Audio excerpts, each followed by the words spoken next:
Hello guys. Punta kami sa aming lugar dati.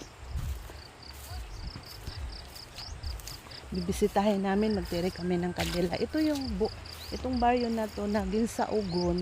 Dito po ako na lumaki. Nag-landslide siya, nag-mudslide.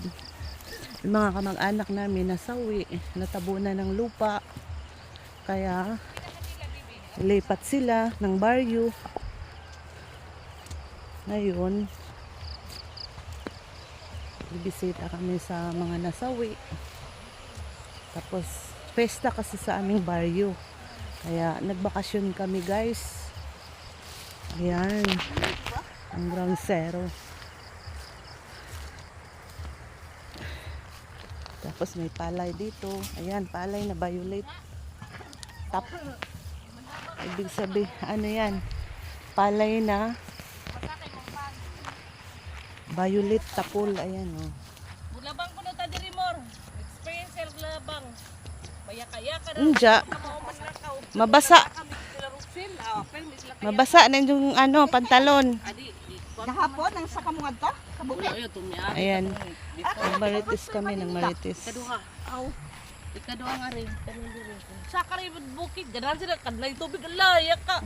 Sus na nagkot mi dito sa basaan lagi. Gagmay pa sila. Mga daga na. Pero before to lockdown. Kapag. Yung lockdown.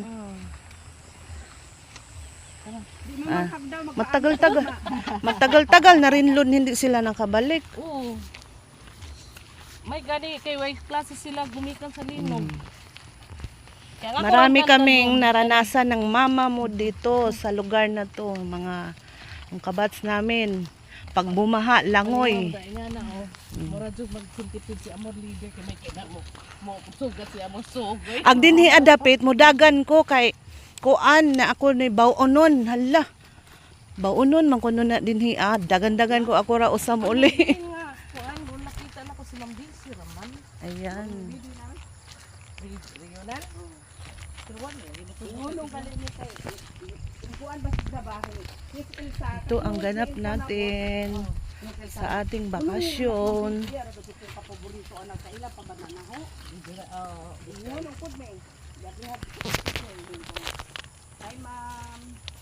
Hi, amor ni sana. Hindi ko kalimut ni mo nila na. Dai ma'am, kire si Dan. Kinsa makaday.